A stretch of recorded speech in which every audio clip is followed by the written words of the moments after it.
Hi, welcome back to Abide Podcast. My name is Ladies. I'm so glad that you guys are here with me again. I hope you have an amazing week this coming week. It is cold in Florida. We are not used to this weather. It is amazing though. This past 2 days have been beautiful, sunny, in the low 40s. It has been amazing. So no complaining. I hope you guys stay warm. So this is a quote from Theodore Roosevelt. I hope I'm saying that right. It says, comparison is the thief of joy. And then from that, you go to coveting, which is wanting someone else's lifestyle or a partner or relationships. And then it's downhill from there. So I want to tell you my experience in that and what I believe in, what the Bible has taught me. Because, we're going to get Bible here, because that has been the book that has taught me everything in life. And you guys know that I love Jesus, and I try to apply everything, and I try to direct everything towards him, and I try to give him the glory, because he deserves all the glory, not me. Jordan Peterson says something in one of his seminars that I was looking at, really stuck with me a couple of years ago, and it was that the jealousy and the resentment that we feel towards people, it's mostly an illusion in our own heads. What I took from that was the very simple thing of, we think that the grass is greener on the other side, and most of the time the jealousy that we feel towards one person is just in our own heads, because we create the scenarios in our heads that their life is perfect, that their marriages are perfect, that their kids are perfect, that their parenting is perfect, and it's not. Everybody's paying a price. Everybody's going through a dilemma in their lives. There's no reason to compare yourself to anyone. So I would recommend, and this is what I did, and this is what I had to learn after various life existential crises that I had, was that the only person that I was going to compare myself to was going to be Jesus Christ. We live in this copy and paste society, right? We want to copy and paste everyone else is doing, because we don't want to take the time to understand who we are. We don't want to take the time to learn what is it that we like, what is it that we dislike. It is easier to just look at somebody else's life and try to copy and paste. The thing is that we want to be at their level, but we don't want to sacrifice the way that they did. We always look at the success of the person, but then we don't look at everything that they're going through. And that's what happens when you compare yourself. You think that because they did it, you can do it, and you can do it better than them without paying the price that they paid. That does not happen like that. Every time that you compare yourself, you fall prey to pride or envy. When you find someone who's doing a better job than you, you become envious. When you find that you're doing a better job than somebody else, you become prideful. Pride and envy always results from comparing. And the Bible is very clear, and God says it, that comparing is foolish. We shouldn't. You are unique. You are one of a kind. You are wonderfully and fearfully made. We should not compare ourselves to anyone else. I have learned in my life to only compare myself to Jesus, to only want to compare myself to his lifestyle, to the way that he walked on this earth, the way that he spoke, the way that he treated other people. That's who I want to compare myself to. And most of the anxiety that we go through and most of the depression that we go through is because we are constantly comparing ourselves to other people. Understand that you have a purpose. You have your own race to run. You don't have to run anybody else's. My friend told me this once: slow and steady wins the race. I never forget. I remember we were running, and we were working out, and I hated running so much, and I couldn't do it. And I told him, I cannot do it. I cannot continue. And he told me this phrase: slow and steady wins the race. Let's just go slow and steady. And then we did it. We went slow, we went steady, and we got to the other side. So I have learned to put that into every aspect of my life, whether it's to careers, whether it's to goals, or just anything that you're waiting in life. Slow and steady wins the race. We always want to be better than the person next to us. We always want to get before the other person, and I don't understand why. You have your own race to run. You are not in competition with anyone. If there is anyone who you should be in competition with, it's yourself. Like Jordan Peterson says, you have to be better than the person you were yesterday. The only person that you have to compare yourself with is the person you were yesterday. You want to be better than that person. You want to be better than the person you were a year ago, 5 years, 10 years ago. Listen to the Bible. There's a parable that I love that Jesus said about the Pharisee and the tax collector. The Pharisees were these people who are self-righteous and they thought they were better than anybody else, or they knew the law better than anyone else. They were actually the ones who rejected Jesus and his teachings. So there was this tax collector, and tax collectors were hated. They were basically, they turned against their people to work for Rome. Jesus says in the parable, the Pharisee is one day praying and he says, "Thank you, God, that I am not like this man, that I am not like this tax collector. Thank you that I'm not an adulterer, I'm not an evildoer. Thank you that I do everything right. Thank you that I'm better than anybody else." That's basically all he was saying. And then the tax collector, he actually got on his knees, and the Bible says that he couldn't even look up to heaven. And he said, "God, have mercy on me, for I am a sinner." So you see the humility that this tax collector had. He was aware of his sins. He was aware that he needed God's mercy because of what he was doing.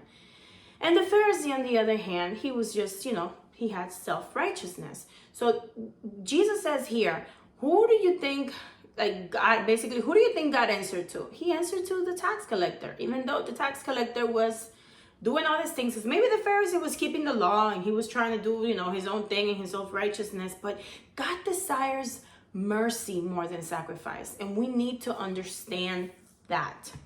When we compare ourselves to other people, or when we think that we are better than other people, we fall into pride. And we already know what happened to saying because of pride. So let's try not to get there. See, you have to understand yourself.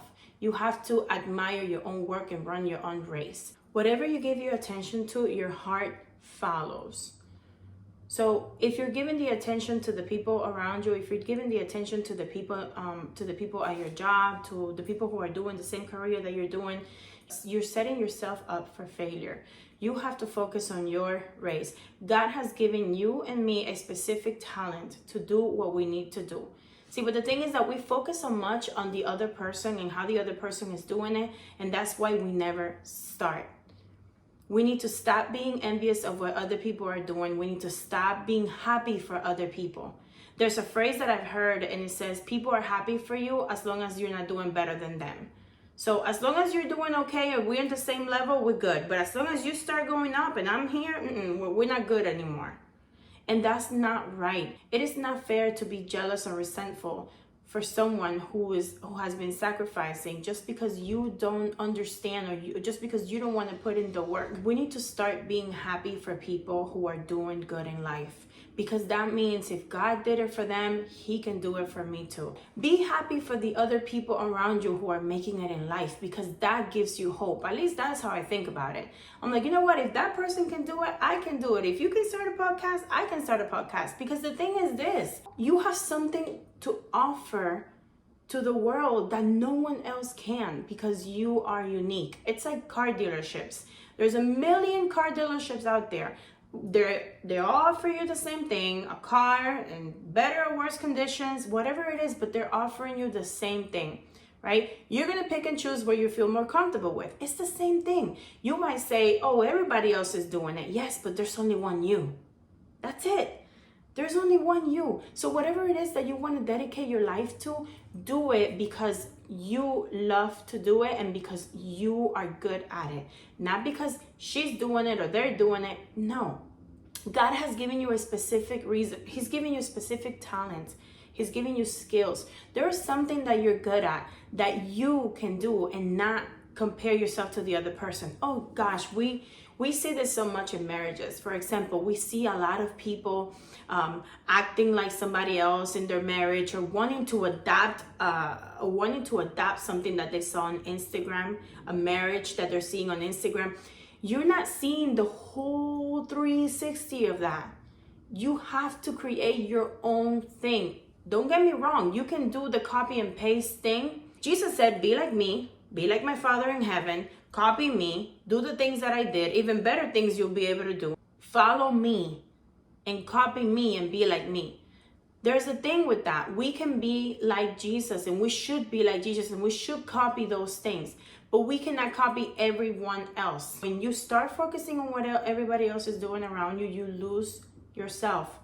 Okay, you focus on the mom that's super perfect with her kids, and she might have everything under control. Kids only eat high protein, and you might not be able to afford swimming classes with dance lessons and gymnastics and French classes. You might not be able to do that, but just because the other person is doing it doesn't mean you're less than.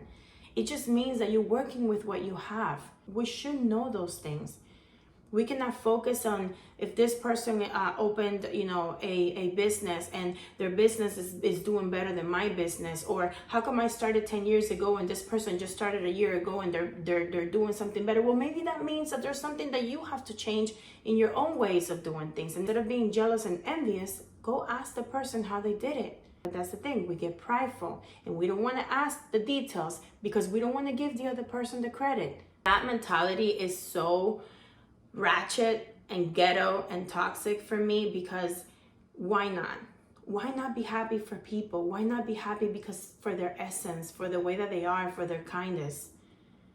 That means if a person's character, if their essence triggers you, that means there's something in you. There's a darkness in you that needs light. There's something in you that needs to change.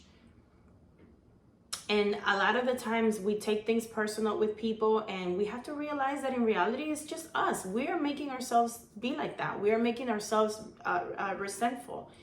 Be the person that God has created you to be. Be the mom that your kids need. Be the wife that your husband needs. Be the husband that your wife needs. You don't have to be like anybody else. You have to be what God created you to be. In Hebrews, Paul says, run your race. Make sure you finish your race. Guys, life is about the choices that we make. And if we are constantly comparing ourselves to other people, we're not going to be everything God has called us to be. We're not going to fulfill our lives.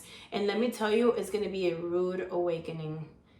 Because one day you're going to sit back and you're going to realize, what do I have? I went through that. See, after comparing myself a lot to people on social media, after wanting their lifestyle, I sat back one day and I said, I have nothing. I have a marriage that's not even mine because I was trying to adapt someone else's marriage. I had a personality that wasn't even my personality. I wanted my child to be a certain way and not embrace the way God created her. Ali is a very hyper girl, and I remember looking at other people's kids and just wondering and questioning if my daughter was okay. Other kids were so passive and my daughter was just so hyper all the time. And I just realized now with time that it is the way God created her to be, and that is the most beautiful quality that she has. And I had to embrace it. But I was able to embrace it when I stopped comparing her with other kids. When I stopped listening to the people around me and I started looking towards Jesus and focusing on him and asking him, you created her, so what's going on here? I said that. It's the same thing. I saw myself comparing my child, comparing my lifestyle, my relationships. I compare my relationships to people who are divorced today. Yeah. And I said, that's who I want to be like. I want to be like those people there. And they're no longer together. So you need to realize how good you have it. We do need to realize how good we have it. And we need to stop looking to the other grass. It's not greener. The grass is going to be greener where you fertilize it, where you take care of it. And you got to take care of your own life. And you got to take care of your own things. Being jealous and resentful is not going to get you anywhere. You're going to be filled with pride. You're going to be super discouraged the whole time. You're not going to be able to be happy for your successes and anybody else's. There's always going to be someone better than you at something. And I'm glad and I'm grateful that the Lord made us all differently and unique at the same time in our own way, because we have something to bring. I feel like he did that on purpose so we won't have an excuse to why we didn't use the skills and the talents that he gave us. So think about that. He gave us all a race to run. Why are we running Brother Pepito's race or Margarita's race? Why are we doing that? Why are we not running our own race and loving the people and the things that God has put in our own lives? Sit back like I did one day. I looked around me and I said, what do I have that is mine and not anyone else's? In my own person, in my essence, in my marriage, my child, my house, my career, my goals, my dreams. What do I have that is truly mine? That is a desire aligned with God's purpose in my life. Not what the influencer that I like has, or like, for example, even in my ministry, what do I want to accomplish here in this podcast? What do I want to do? Do I want to be famous? Do I want to be an entrepreneur? Do I want to get money? Do I want to just inspire somebody? Ask yourself those questions and answer yourself honesty. What is it that you want to do that is going to be yours? Because at the end of the day, you're going to feel like a phony. I'm telling you, you're living somebody else's life and it ain't going to cut it. You're going to feel like a phony. You're going to feel like you're living someone else's life. And you're not even going to be able to take the credit for anything because you know in your heart that you're living someone else's life, that you're living someone else's idea, that you succeeded on someone else's idea and not your own. And I believe that God is sovereign and He's wonderful, and He will give, He has enough to give each of us what is going to be for us. So take that in your heart and ask God, like I did. What do you have for me? What is something that I know that I have? And let me tell you, you're not $100 bill. Not everybody's going to like you. And that's okay. That is why it's very important that you ask yourself the question, why am I doing this for? Or who am I doing this for? Is it for me? Is it for God? Is it to give God glory? What is it that you're doing? But don't go through the world comparing yourself to everybody. Because I believe that God put a lot in you. Don't go through the world comparing yourself to everybody. Don't compare your body to the people that you see online. Even if it's not Photoshop, because you can say, yeah, those things, well, even let's say it's not Photoshop. Let's say it's pure beauty from the Lord. Be happy that the person's beautiful. Be happy that they have a beautiful body. Be happy that they have beautiful eyes, beautiful hair. Why do you have to be resentful? Work on your hair. Work on what you have. And treat what you were given with love and kindness. If somebody else's has a bigger house than you do, be happy for them. Be happy for their beautiful home. Be excited when they invite you and you get to experience their beautiful home. You know, we don't realize that we are blessed to be in places and to be invited by certain people and be in places. Maybe you don't have the big house, but maybe you are invited to it. That's a blessing too. Maybe you have the small house, but there's happiness and coziness and joy in your house. Be happy with that. Be grateful that you have those things. Many people don't have that. Maybe you don't have the passive kids, but you have the hyper kids. Or maybe you don't have the hyper kids and you have the passive kids. Be grateful. There's a reason why God made it happen that way. Don't be jealous. Don't be resentful. Pride is very, very dangerous. God hates pride.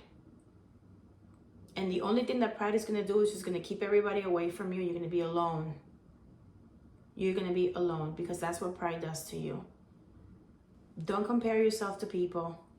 Love the person that God has created you to be. Look for your purpose and align that purpose with God's will and ask God, what is it that He wants to do in your life? What are the talents that He has given you that no one else has? And He will do it.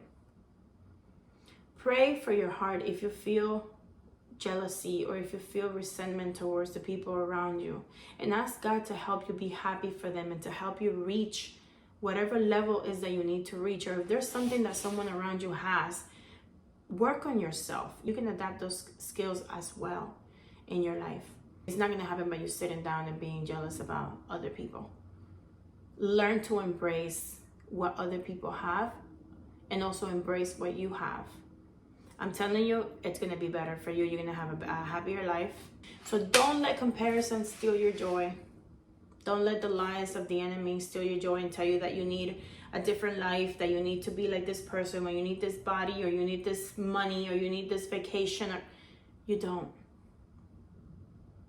You need to start running your own race. You need to create your own skills. You need to work on yourself. And I wonder what our lives will look like if we stay in the Word of God and we say, God, what is it that you want from me? What do I have to reflect? What is it that you want from me? I wonder how our lives would be if we actually ask the Lord that, instead of asking Facebook, what is it that I need to be? Instagram, what is it that I need to be? TikTok, what is it that I need to be? No. What do you want to look like? I'll leave you with that question today. What do you want to look like? What are the things that you want to do? What is something that you're good at, that you would like to do it, even though a million other people are doing it? Doesn't matter. God has chosen you. What I am going to tell you is that use the resources that God has given you. Don't stop. Don't waste time. You will lose that, and somebody else will be able to do it. Don't wait anymore. Don't compare yourself. Don't look at what anybody else is doing. Focus on you. Focus on your own race. Love the life that God has given you, the people that God has given you. Have a little bit of confidence in who God has called you to be. And I'll leave you with that today. Thank you so much for being with me. I appreciate you guys spending so much time here with me. We're getting somewhere. I know that sometimes I'm all over the place. I'm still learning to speak into the camera and stay on the same page. But if you don't take anything from this, take little quotes here and there, and you'll get something out of it. So anyway, I pray that you have a wonderful, wonderful week. Thank you so much.